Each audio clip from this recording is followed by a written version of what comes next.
Contralora, ¿qué tipo de entidades son las que están evadiendo y más o menos de cuánto es la evasión para fiscal? Sí, mire, el planteamiento de las entidades que están evadiendo tiene que ver más con quiénes son los sujetos que evaden porque no están haciendo el aporte al fondo respectivo, y por otro lado tiene que ver pues con las faltas de control, por un lado del propio gremio y por otro lado pues obviamente del ministerio.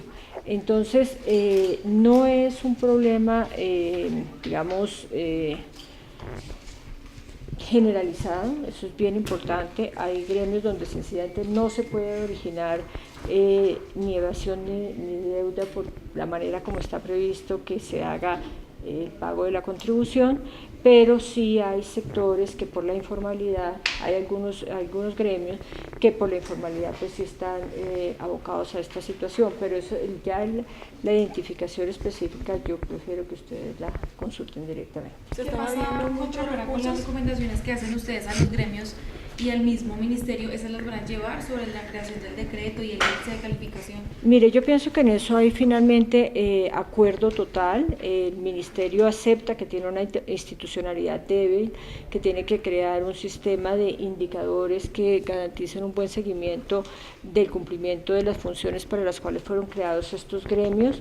Acepta que no ha habido la suficiente supervisión en ciertos aspectos que se le han venido, digamos, tachando de no adecuados a los gremios, y hay una total disposición de fortalecerse en ese sentido, incluso de presentar algunos proyectos de ley, de clarificar el tema de la representación. Entonces aquí hay sobre todo encuentros entre la Contraloría y el Ministerio de Agricultura, y en términos generales con los gremios. Tal vez hay algunos que no están de acuerdo con el énfasis que se hace en algunos principios, pero realmente más que una discusión en estos escenarios, de lo que se trata es de crear espacios democráticos donde los que pretenden ser representados y quienes pretenden representarlos, como digo yo, se dejen contar, es decir, muestren que realmente sí tienen el carácter y la entidad suficiente para ser los gremios más,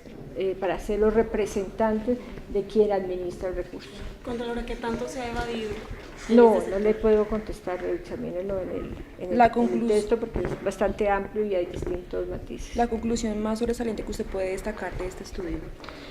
Mire, el estudio es importante porque realmente es un panorama muy objetivo, que toma datos fácticos, que tiene fuentes excelentes porque todas han sido verificadas y confrontadas con lo que sucede en la realidad. Y en esa medida tenemos allí todo un compendio que le permitirá al gobierno nacional, primero, y luego al legislador, adoptar unas políticas públicas acertadas en el tema de la parafiscalidad. La gran conclusión es que la parafiscalidad ha servido, la parafiscalidad funciona bastante bien, la parafiscalidad es una institución que de todas maneras ha permitido fortalecer algunas líneas productivas en el campo colombiano del agro.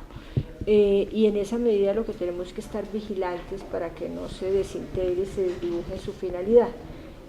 No, ese es el planteamiento, o sea, no tenemos historias de desfalcos aterradores, de evasiones sistemáticas y deliberadas, de apropiación de bienes públicos, sino que en términos generales tenemos que los gremios que funcionan reportan mejores cifras en términos de desarrollo, de utilidades y de condiciones de calidad de vida de sus afiliados. Contralora, ¿cómo le fue al gremio ganadero? Mire, existe un marco normativo suficiente donde nosotros encontramos que la reglamentación no es como la muy adecuada.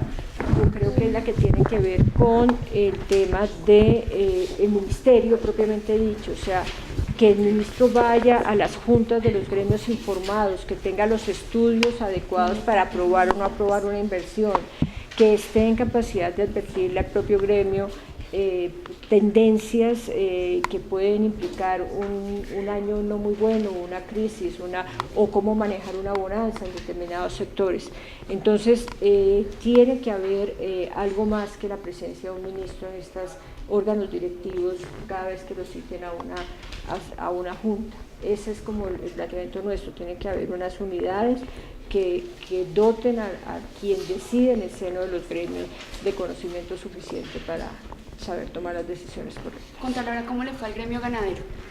Al gremio ganadero, este no es un juicio, a ver, por eso es que no he querido dar cifras, este es un análisis de cómo se comporta la parafiscalidad, esta no es una auditoría donde nosotros estamos diciendo este es bueno y este es malo, la auditoría ya la hicimos, ustedes la conocieron hace más de 6 meses, allí hubo unas observaciones y hubo unos hallazgos, unas observaciones que tienen que ver, por ejemplo, con la representatividad, allí hay un gran debate, como ustedes lo pudieron ver ahora, y la Contraloría no puede decir, ¿están bien o mal representados?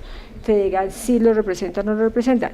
Lo que tiene que decir es, la norma colombiana prevé que todos los que pretendan estar representados tengan derecho a acceder a los procedimientos electorales que prevé la ley, y esa es una recomendación que se hace. Hay hubo en su momento pues la glosa y la observación sobre el Frigogan, que son las inversiones que se hicieron en estos grandes frigoríferos, y ahí pues hay unos hallazgos que en algunos aspectos han sido desvirtuados por el propio gremio y en otros subsisten con algunos efectos fiscales, ¿no? Pero esto no es el momento de la auditoría. Ustedes conocieron realmente cuál fue como el planteamiento respecto de Fedegan. Hay una discusión de si quién financia la sede de Fedegan, si la financia el fondo, si la financia el gremio, ¿no? Digamos como discusiones que en cierta medida son ordinarias cuando se hacen estas evaluaciones. Contralora, por otra parte, hay una denuncia ante la Fiscalía por presunta corrupción en la Contraloría en algo que tiene que ver con la obra del túnel de la línea y el Contralor Delegado de la Infraestructura. Sí, efectivamente, esa es una denuncia que pusimos en la propia Contraloría. El doctor Carl Collins, que es el responsable, no le puedo decir en este momento si como representante legal de una empresa o accionista o director de la obra, tendría que verificarlo, fue escuchado por el anterior auditor de la Contraloría, el doctor Ardila, cuando en una cafetería en Bogotá, en la Castellana, comentaba de esa situación. El auditor pues se le acercó y le dijo, si yo audito la Contraloría, que ya que me está hablando, me trajo la información y yo le dije, claro, inmediatamente yo recibo al doctor Collins. En esa reunión yo cité a control interno, disciplinario, a un funcionario anticorrupción, estaba presente la jurídica y el director de investigaciones, y entonces le dije, mire, doctor Collins, usted tiene una gravísima denuncia contra un funcionario que es Nelson Izáciga, pónganos la denuncia porque también nosotros tenemos que tomar los correctivos y hacer las respectivas informaciones de noticia crímenes a la Fiscalía. En la reunión se desarrolló donde él hizo un recuento de toda la historia de la auditoría y de los procesos del túnel de la línea, que como bien sabe el país no ha sido paradigma de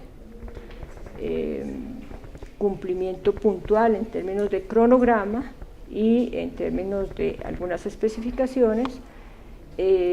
También ustedes conocen pues, la intervención de la Contraloría y la exigencia de que se aplicara el recurso que se había recibido efectivamente a la obra, y pues esto ha sido un tema largo donde la Contraloría pues ha permitido que se haga el mayor progreso posible en la obra, porque entiende que el país lo que necesita son obras más que procesos de responsabilidad fiscal, pero transcurrido un tiempo más que prudencial, pues se continuó avante con el proceso de responsabilidad.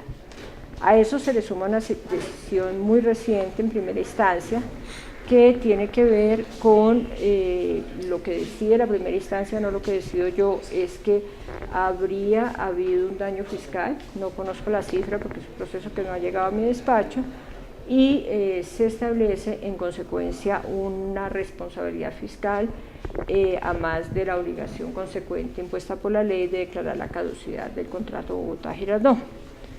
Entonces se activa en la Fiscalía esta denuncia y pues nos hemos informado por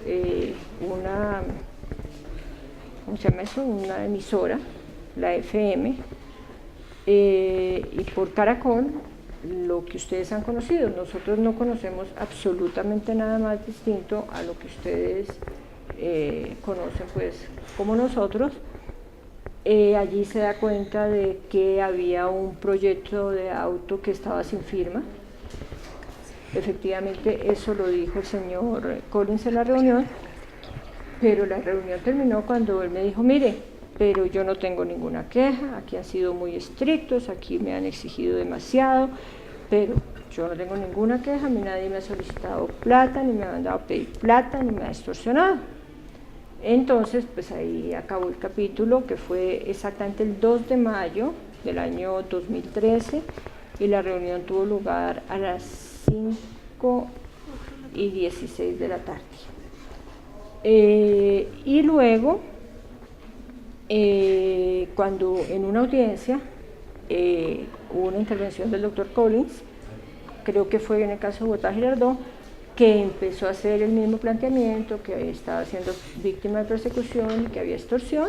La audiencia se suspendió y los propios doctores Izáciga y la responsable del proceso, la doctora Lina Tamayo, fueron a la Fiscalía y pidieron que se les investigara.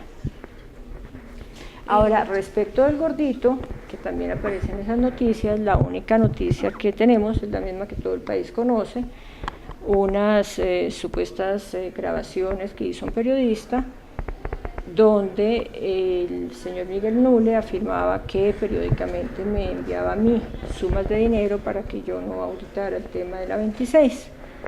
Conocida esa noticia, yo la puse en conocimiento tanto de la prensa como de la Fiscalía y de la Corte para que investigaran ese hecho. La Fiscalía, según oí también por la radio, que nos informa muy bien de lo que sucede en la Fiscalía, afortunadamente, concluyó con la firma del doctor Perdomo que archivaba, pero básicamente porque era una autoimputación que yo me hacía. Yo no sabía que era una autoimputación, o sea, lo que yo pedí es que investigaran qué había pasado allí, y claro, que investigaran mi patrimonio, etcétera, etcétera.